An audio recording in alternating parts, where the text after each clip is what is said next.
I'm thinking of giving my folks a spare key to our new pad. Hold up. What now? I just figured it'd be cool to have Mom and the crew pop in whenever. That's a hard no from me. If that's how you feel, maybe we should just split. Man, could he be any more high-handed? Alright then. Drew, thinking he'd called my bluff, sported this smug look. But little did he know I was cool with the split, not his crazy key idea. He and his mom were in for quite the surprise. I'm Tammy, clocking in at 36 and working from the comfort of my home. Drew and I have been married for 10 years. Our squad includes Mark, our 9-year-old son. All in all, we've been pretty solid. But real talk, it's a wonder we've hit the 10-year mark. Honestly, sticking it out might have been for our son. I first crossed paths with Drew during a group hangout. Back in the day, he was killing it as a top dog at some big-time company. He had it all, charisma, a fat wallet, and he wasn't too old. Checks all around. He made his move, things clicked, and before we knew it, we were head over heels. Fast forward about 18 months, and boom! Rings and plans to say I do. We met the folks, threw a bash, and jumped into the whole married thing. We were flying high for a year till our little man came along. That's when the storm hit. New mom jitters, right? I tried getting real with Drew, but he goes off script and dials his mom, Lucy. He said, "She's got your back." I was just trying to vibe with my hubby, not get the in-law involved. But surprise, Lucy's on deck every single day. Chill, Tammy. I've got the mom thing down. I'll show you the ropes. No thanks. I wanted to wing it myself, but she had comments for days. Nope, that's not it. Listen to me if you want Mark to turn out okay. Honestly, she was a piece of work. Anytime I swerved from her playbook, fireworks. And she's over all the time racking up my grocery bill. She'd raid our kitchen like she owned it. And the clincher? Drew gave her a key. She'd just roll in, no heads up. She scared me to death the first time she popped in. Dealing with Lucy drama was a total newlywed nightmare. I tried having a heart-to-heart with Drew, but Mr. Oblivious just sang praises about his mama. I wanted to talk to you about your mom. Isn't she great? He was so not getting it. I broke down Lucy's never-ending critiques, the snack race, and the dent in our wallet. Are you sure? She won't listen to anything I say because everything she says and does is the only right way. He flipped. She's doing us a favor. Can't you be thankful? She raised me right. You should be rolling out the red carpet, even if it means throwing some cash her way. Whoa, paying her? That never crossed my mind. You sound so ungrateful. Maybe she needs to set you straight. What? Oh boy, that backfired. Lucy came back with an even tighter leash. It was like she amped up the mean setting. She'd throw zingers like, "Seriously, with your genes, I worry for Mark." Why was I putting up with this BS? It was soul-crushing. Divorce was looking real good. But plot twist, Drew got wind of a transfer. It's a step up for me, but you'd want to keep things status quo, right? I jumped on that like, let's pack. Are you sure? But you have Mom's help here. Yeah, I'm sure. I've been thinking of diving back into work too. If that's how you feel. Moving was best news ever. Must have been a silver lining. I'm lucky enough to have a gig I can rock from home, so it really doesn't matter where we set up shop. This means I can roll with him wherever his job takes him. After that decision, we hit the road and landed in a whole new state. If you guys jet off to another state, who's gonna keep an eye on things? Lucy wasn't thrilled, but inside I was doing a victory dance. No, Lucy, that's a recipe for chill vibes all day. At last, just the three of us, starting fresh. Kicking off our new life. It was even better than I'd hoped. Just the sheer joy of no drop-ins from her during the day was a breath of fresh air. I'd drop my little man off at daycare, hustle at my home office, and manage the home front. Heck, I'd even whip up dinner before grabbing him from daycare. Everything's on my clock and I'm the captain of my time. Sweet deal, right? Plus, I get to soak up all the moments with my son. Park strolls, shopping sprees, and just good old quality time. By dinner, Drew's back and it's all about family vibes. This was the dream. The joy I felt now was miles away from the days Lucy would micromanage my every move.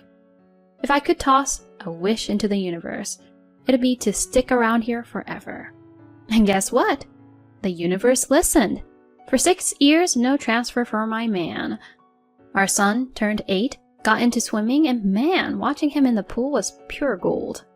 He's this awesome, kind-hearted little dude with a group of friends. But of course, right when he's loving life, hubby's transfer kicks in. Back to square one, near the in-laws. Ugh. But hey, we roll as a team, so off we went. My boy was bummed about leaving his squad, even had a little send-off bash. 6 years later, we're back and we snagged a rental. True to form, my social butterfly of a son made new friends in no time. Big win. But the dark cloud? Yup, Lucy. I knew she'd be back in the mix before I could blink. And yup, on her first day off, she's at our door, all smiles and cheer. It's like a family reunion. Missed y'all.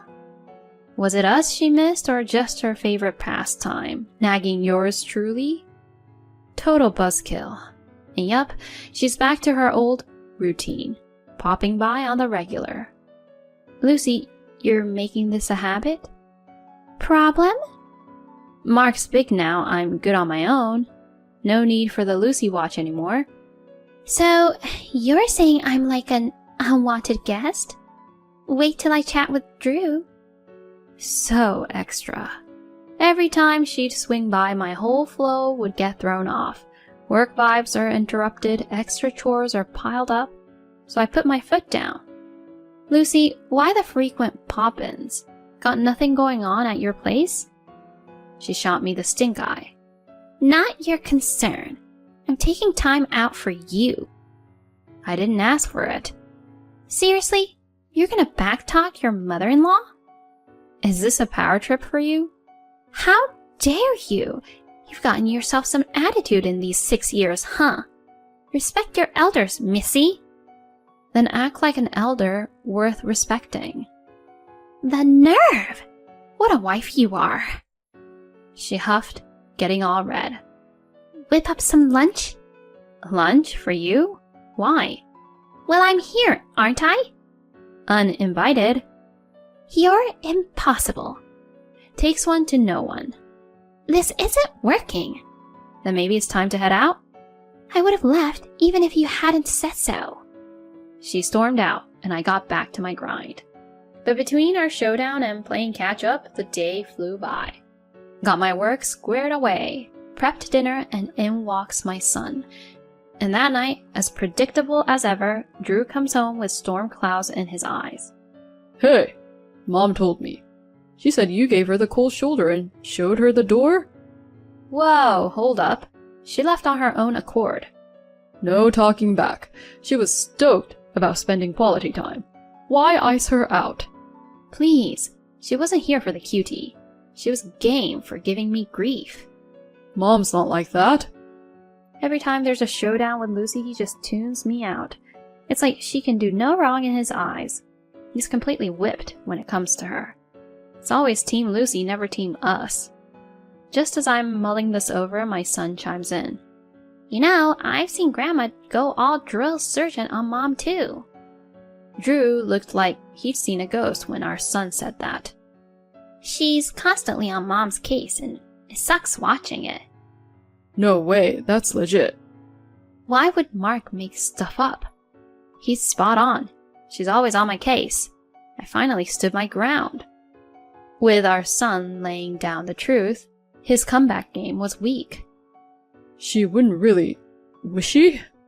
He trailed off, looking lost in thought. Mad props to my boy for speaking up. Saved me a ton of stress. I'm thinking he deserves his favorite goodies next time. A quadruple serving, maybe. Lucy tried to stage another drop-in, but I wasn't having it. Why is the door staying shut? I'm not in the mood for another Lucy interruption. Oh, just hush. Despite her doorbell serenade, I kicked back in my office, cranked up my playlist, and drowned out the outside world. She tried making it a regular thing, but I kept her on the outside, looking in. Seriously? You think ghosting me at the door is cool? You roll up unannounced and act like you own the place. How about tidying up your own digs? Excuse you? Buzz me in. Door-kicking antics commenced. Chill, or I'm dialing 911. What? You're gonna play the cop card? You're the one channeling your inner soccer hooligan on my door. You're giving me the silent treatment. It's called setting boundaries. But I'm family. Yeah, but boundaries exist even with family members. To me, you might as well be a door-to-door salesperson. Keep it up and I'll really call the police. All right. Message received, I'm out. And with that, she bounced. Sure enough, hubby was all kinds of salty later, but once he got an earful of the audio evidence, he was straight out of words. Maybe now he gets how off the rails his mom's been. She hit pause on her surprise visits. Thank goodness. I bet he had a chat with her. After that, smooth sailing. We even started pooling cash for a new place. A crib to call our own has always been the goal. Fast forward a bit, after a bunch of builder chats and planning, our dream home is now our reality. Chatting away about how stoked I was for the new pad with my son, out of the blue, my husband goes, I'm thinking of giving my folks a spare key. Hold up. What now? Thought it'd be chill if they dropped by whenever. Mom's kind of turned a new leaf, and wouldn't it be cool if we all got along? That's a hard no from me. Huh? Haven't I spelled out the drama she stir up? Handing them a key ain't happening on my watch. If that's how you feel, maybe we should just split. The guy was fuming, face all red, banging on the table. Was he for real? Never seen that side of him. Kinda put the brakes on my warm fuzzies. Alright then. He got all smug. Good. Settled. But little did he know I was cool with the split, not his crazy key idea. He and his mom were in for quite the surprise. Behind his back, I began shipping stuff over to my folks' place. Got movers to swing by their place earlier than our move-out date to haul everything to the new digs. After getting comfy, I had a deep conversation with my parents. Then Drew calls in, all panicky. Yo, what's going on? Why's all your and Mark's stuff MIA? 'Cause we're already at the new place. Wait, what? Our move was next week. Why go rogue on me? It's a wrap for us. Huh? You're the one who brought up the divorce in the first place. Hold up, by alright you meant... Yep, I was on board with splitting. You can't be serious. No way, I'm cool with this. And hung up. Half an hour later, I hear some fumbling at the door. Peeked out, and sure enough, it's him and Mama Drama. Kept the door on the latch, and he's like, Why's the key not working? What did you do to my son's house? As they're losing it, I go, Lucy, you thought this was your son's place? Nah, it's mine. His mom was all frazzled. Lucy, did you miss the memo? I paid for this place with my engineering gig. It's in my name. I decide the locks. Drew, tell me she's messing with us. She is joking, right? This is your place, isn't it? He looked away, all deflated. Once it hit her, she looked wrecked. I told her straight up. Not my problem. Bounce. Tammy, I never signed off on a divorce. Let's hash this out. I promise, no key talk. Can I come in? Trust is broken, Drew. Let's loop in our lawyers. Hang around and I'm dialing 911. They split real quick. Long story short, my lawyer wrapped up the divorce and got child support locked in for Mark. Rumor has it, Drew and his mom got the boot from their place and are now in some beat-up apartment, pinching pennies with the child support. Karma's a trip. Mark and I are living the dream. I might have my folks move in. Mark's all about it, and I see nothing but good times on the horizon. I'm going to hustle and make sure he gets the best life.